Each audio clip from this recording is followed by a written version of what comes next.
Good morning. Good morning. This is the First Lady Erica with Women of the Stars, and we have, as usual, Mr. Bailey, Jonathan Bailey from Bailey and Smith, Hello, hello. Terry Smith from Bailey and Smith. Hey, You're not even moving, but gross.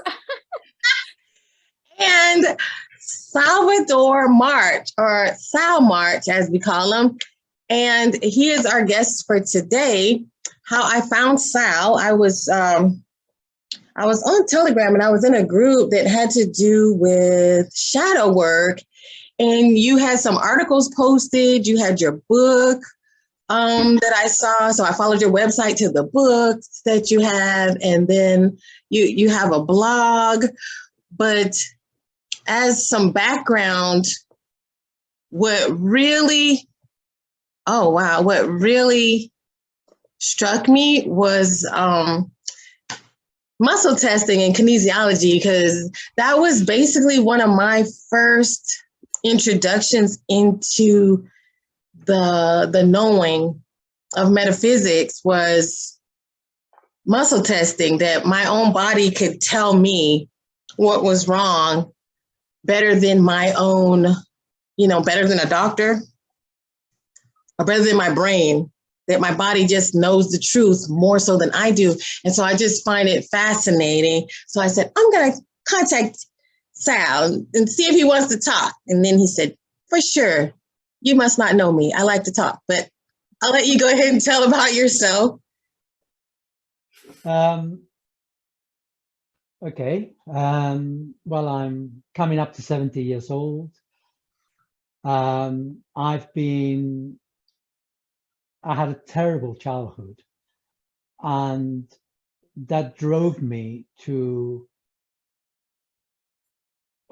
look for answers. And I began very early in my life. I mean, by the time I was 15, I was already looking for answers.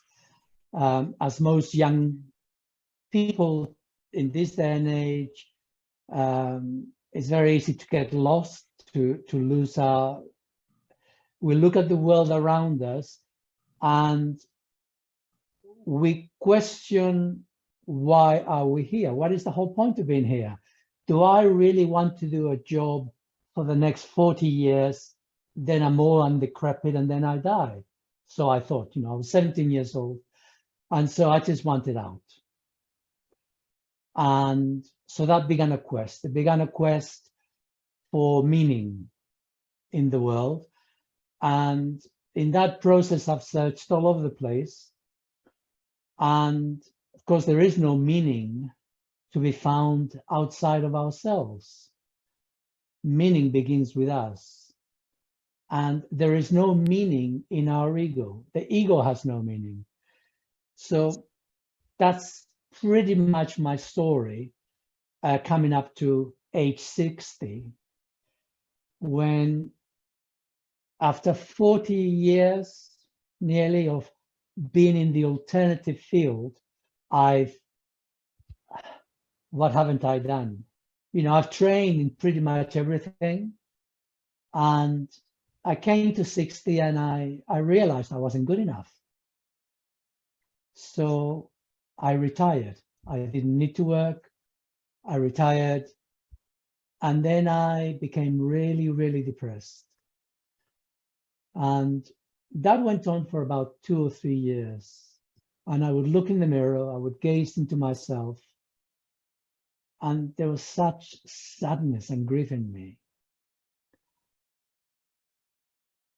And I realized that I had lost my way, because my way was what I'd done all my life. Not very well, but it's what I'd done all my life, to be a healer. I always wanted to work with people, and it's been a burning passion the whole of my life. So I'd realized that what I'd done up to that time hadn't truly worked properly. And to give you an idea, I trained as a psychotherapist, I trained as an acupuncturist, I trained as Taoist trainer. I train as a masseur, I train as a craniosacral therapist, and I won't bore you, a whole lot of other things. And I still wasn't good enough, hence why I retired. And so if I wanted to continue being a healer, I needed to find some other way of engaging, because what I've been doing wasn't good enough. And I became really interested in the electrical universe and the theory of the electrical universe. And that led me to contemplate more and more about human beings as electrical beings. And so I followed that on the internet. And I came across a guy in America who showed me kinesiology. And so I booked myself in, and over the internet, over a period of 2 years, I learned all the techniques that he had to offer. And meanwhile, I was also practicing at home. And what I had going for me was that a lot of the techniques that he was teaching, I had already trained in. I had already trained in structural, in craniosacral, in acupuncture, in nutrition. You see, I'd done all these things. But he had a new way of putting it together, and he had his own techniques. And this was to do with muscle testing. And so that's how I began. So I began working with people at home, and really what I needed to do was to learn was the muscle testing. A lot of everything else I already had in the background.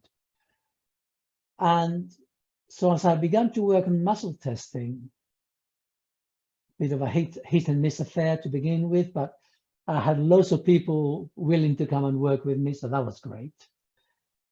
And I began to realize that something strange was going on. And what was going on was that I didn't need to speak to the people, because so muscle testing works on the basis that you put your arm out and then you react to that. So I say, give me as much pressure as I am applying.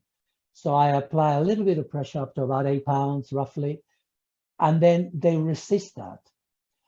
So depending on the position of the arm, this way, that way, there's about 50 odd things. It's not just the arm side, it's also the legs and the neck. So depending on what is due, one can isolate a muscle. And interestingly enough, that muscle also has a connection to the fascia and to the acupuncture meridians. So it all interconnects. And if there is a weakness in that particular muscle, we then know that there's a related weakness, which could be dietary, emotional, or purely structural, affecting that muscle. And one can then interact directly to change that and to strengthen it very quickly. And on my YouTube videos, I show that. And so normally one asks the person yes or no answer. And then the body, we'll say the body for now, I'm going to change that in a minute, will then respond to that. So if there is a weakness, then the body will respond. It bypasses the ego to give direct information. So I say, for example, do you need some acupuncture? Is that a yes or a no? And so the person will then respond to that, even though they may not know anything about acupuncture. So what I discovered was that I didn't need to say, do you need acupuncture? I could imagine it, have that sensation of, is that what you need, within myself? And the body would then respond. So I'm going to digress here for a minute, if I may, because today I began to write about the next installment of the podcast on the third eye that I'm planning to do. And it just sort of flowed out of me. And this is how it began. How to open the third eye. And I say, third eye is the imagination, which in turn is the language of the subconscious. The subconscious is the gateway for instructions from our soul fragment. To connect with our soul fragment, our heart must be open. For our heart to be open, our emotions need to be at idling speed and our mind in a state of acceptance rather than protective. For our emotions to be at peace, we need to make space in the myriad of suppressed emotions we have been accumulating throughout our lives. To make space, we need to practice / experience emotional intensity. For all the above to occur, we need to notice our mind's capacity to self-criticize and divert from the emotional experience. To be aware how we self-criticize, we need to develop the stamina to be open to competing, conflicting thoughts. I'll just follow a little bit more, if I may, if you'll persevere with me. A human being can be classified as a machine, ego, as well as a soul being. The machine part is in three parts: the physical body, the emotional, hormonal system, and the mental or repository of mental programs that, like a computer, will trigger behavior with the aim of keeping the machine safe. The soul being part requires the heart to be open, that communication with the machine may occur. I'll spare you the rest. So what I'm getting at is that with muscle testing, we are bypassing the machine to communicate with the subconscious, which in turn means to communicate with the soul fragment within us. So the effectiveness of muscle testing is directly proportional to one or both, i.e. the client and the practitioner, capacity to connect with their own heart and to allow the information to come through from the soul fragment, which is behind the subconscious. And it is by the subconscious which bypasses the body, the ego, to give the information. So the information comes from beyond the body, from beyond the ego. Yeah? Okay. I think it was absolutely amazing because, I mean, just starting out with saying to open the third eye, number one, your heart has to be open, and basically being able to be self-aware, self-criticize, or to be self-aware, to actually know who you are, dealing with your shadow, right? Dealing with the parts of yourself that you don't like. You cannot be in conflict and try to ignore it or hide from it. You really do have to look at it and deal with it. And then this leads you to being in touch to what your soul fragments, the things that you want to call in.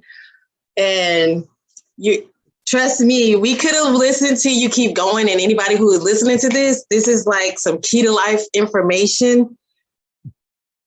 And it makes me think of some people and their concerns about opening the third eye, that heart space is the most important part of our healing journey, is that heart space.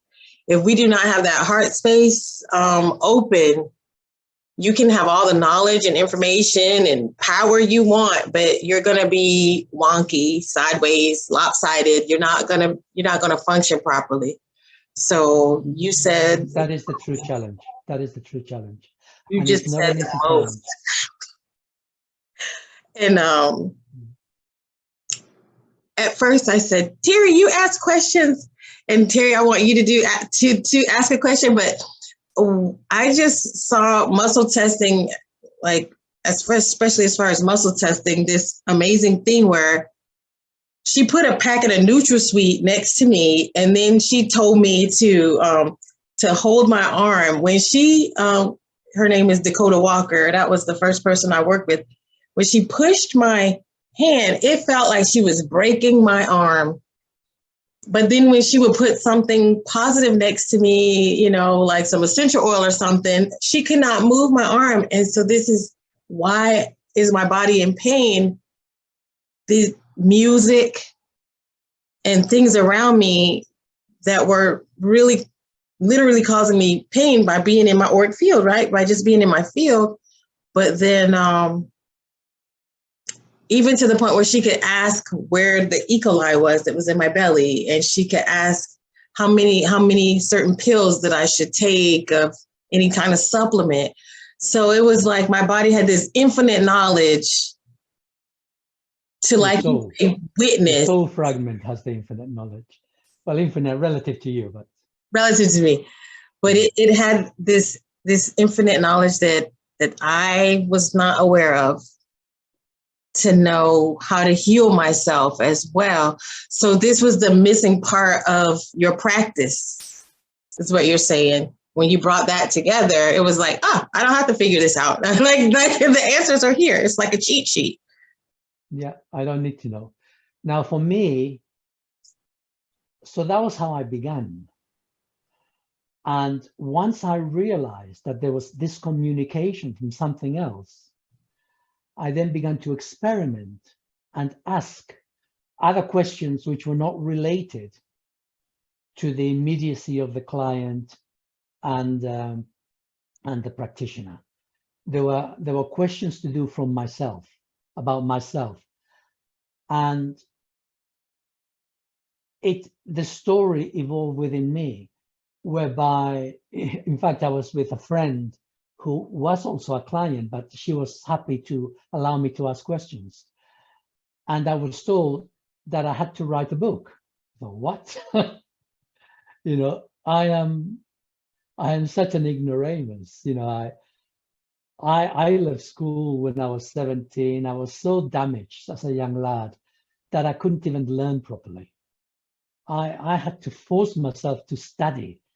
And I was never an academic. I always struggle with exams, with all the things that I've learned over the years. It's always been a struggle.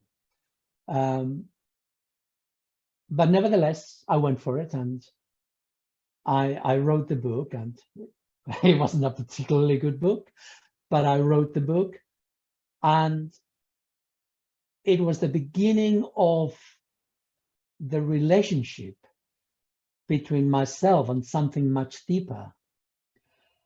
And it turns out that this something much deeper was beyond my soul fragment.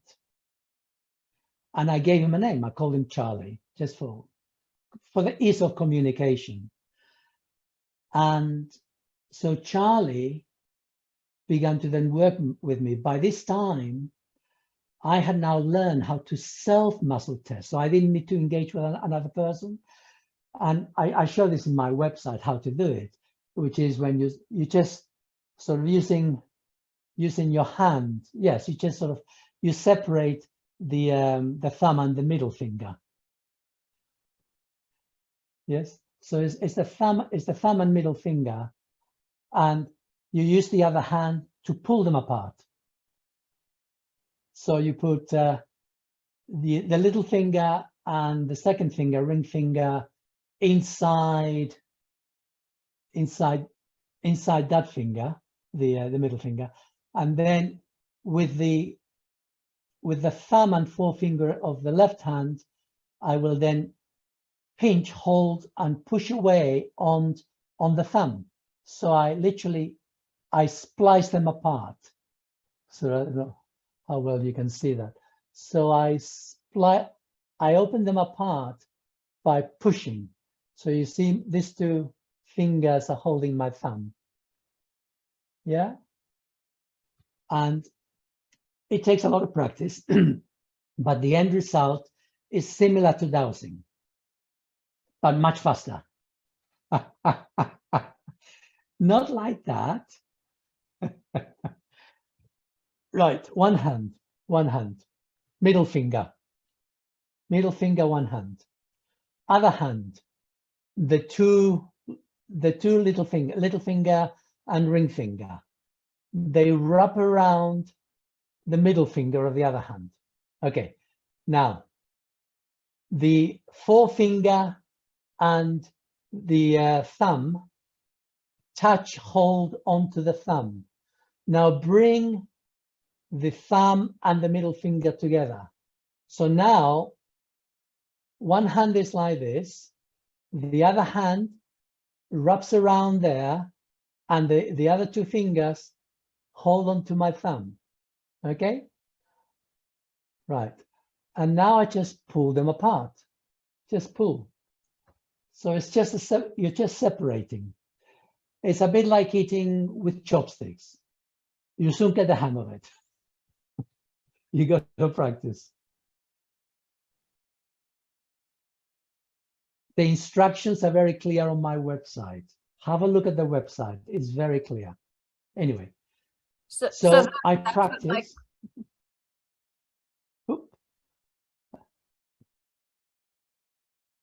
Connections. Oh, we sort of lost a bit of connection with Terry. Yeah, no, I was going to say that's what my questions were going to be about, was about self muscle testing, and people, we want people to look at your website. But how would you ask a question? What is the appropriate question? Would you ask a yes or a no question? Would you say, yeah, I don't know, like if you're checking for food, would you have it in front of you? Would you put it onto you? We're trying to empower people to get started with it. So how would you suggest to be the best way to get started? Connect with your heart. But assuming that you can make some connection with your heart, the questions are always very, very explicit into yes and no. The questions, Charley has got a much wider breadth than Eric. Eric is my soul fragment. So Eric can only give me information about me, about my body. Charley can give me information about other people, about the past and the future to some extent, because they're different levels. Personal soul is 9th dimension. In fact, it's all one singularity, but, with salami tactics. So personal soul fragment is 9th dimension. Charley's 12th dimension. It's a totally different level. Yeah. So for the average person, we're talking about connecting to one's soul fragment. And so information is about oneself, and it has to be very clear and explicit. So for example, if I were to say, do I need vitamin D? The question might be yes or no. But then what sort of vitamin D do I need? Do I need vitamin D3? Or do I need vitamin D3 plus K2? Well, you don't actually need to ask that question, because if you're a vegetarian, you definitely need vitamin D3 plus K2 anyway. I often ask Charley, because I exist in a world where there isn't that much sun for many months of the year. So when I go on holiday or in the summer months, I usually go lie down. Okay, Charley, how long do I need to lie in the sun for to get my dose for the day? Yeah. Or I ask,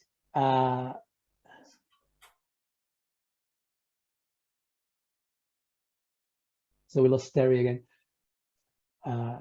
Shall I continue? Even though I think she So, just so cuts I off asked, the video and then she can still hear you. So okay. So then I ask, how long do I need to be in the sun today for before it begins to, what's the word, to get stored in my body? Because if we go over a certain length of time and we keep gaining sun, it will get stored up to about 20 days. So I'll ask, well, how much storage do I have in my body so far? And he'll say 3, 4, 5 days, however long it is. So I play these games of working out how much storage of vitamin D I have in my body as a result of laying in the sun. Do I need vitamin, any vitamin? So I will ask. But you need to be clear, because not all vitamins are good for us. Not all vitamins work. Chemical vitamins are a waste of time. Am I allergic to this? Am I allergic to bananas? You may not be allergic to bananas, but you can still ask, well, if I eat a banana, is this going to be good for me? Yeah. You may find that one banana is nothing, but if you eat 3 or 4 bananas one after the other, it may be too much. It could be anything. You could be asking about anything. If you begin to ask like that, you have to ask a lot of questions, because you're now going into the range of food, and we can tolerate certain foods, but it doesn't mean to say that they're necessarily good for us. But, can I eat this? I'll say yes, but, you need to be more explicit. If I eat more than 1 or more than 2 or more than 3, is this going to be good for my body? Will it damage my body? You have to ask the question from a number of angles so that you get clarity. You need to get clarity. It's all yes and no answers. So the more explicit your question, the more clear your question, the more you can visualize your question as well, the more opportunity to get clarity of answer.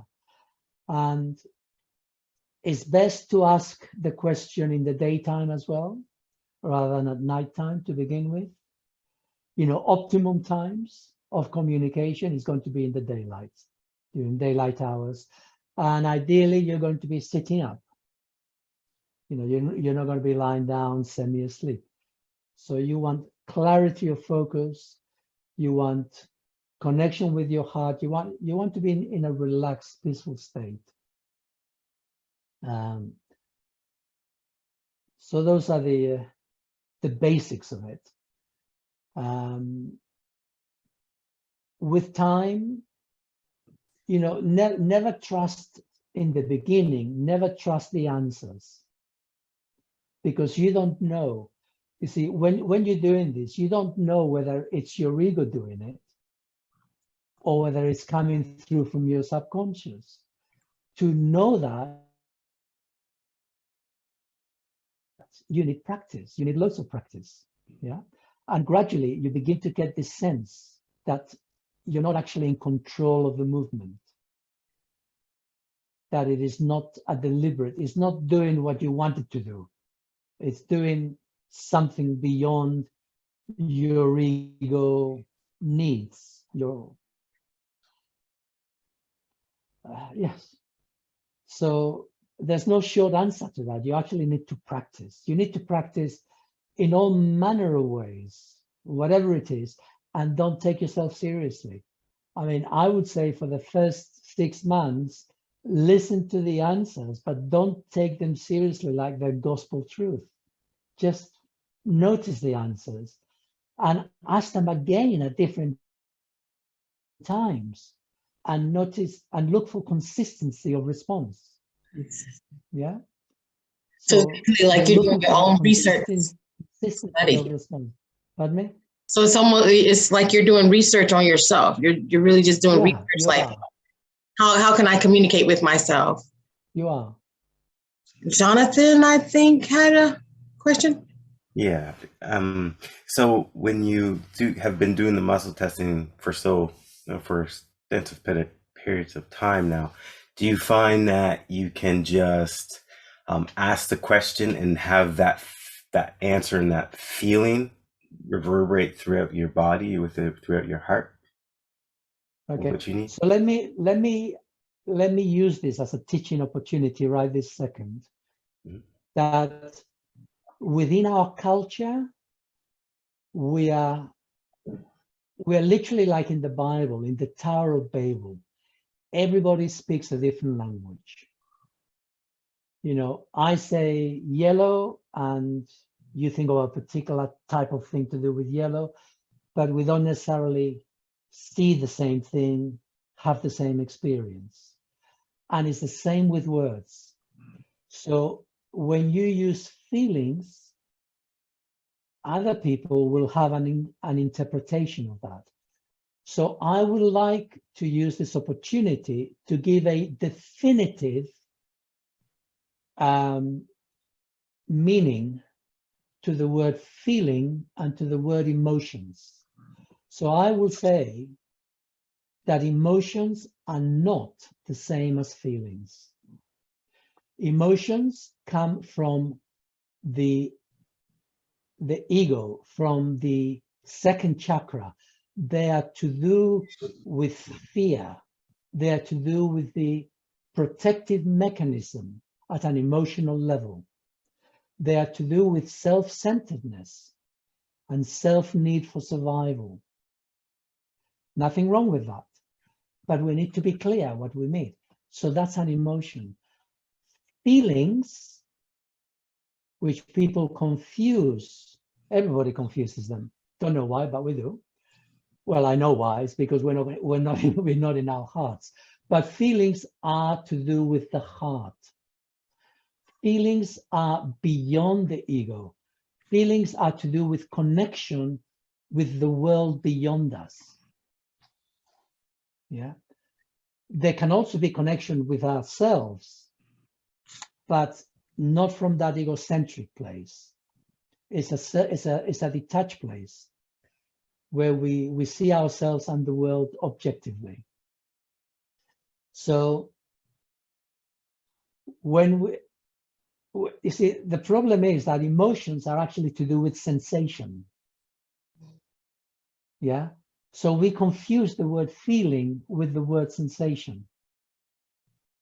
And so, although I myself am guilty of this, when we speak of emotions, it is far better to say experience, what I am experiencing, because an emotion has been experienced because of the way that the hormonal system affects our muscles in our bodies.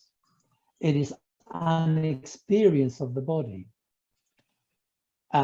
Whereas a feeling is something totally separate.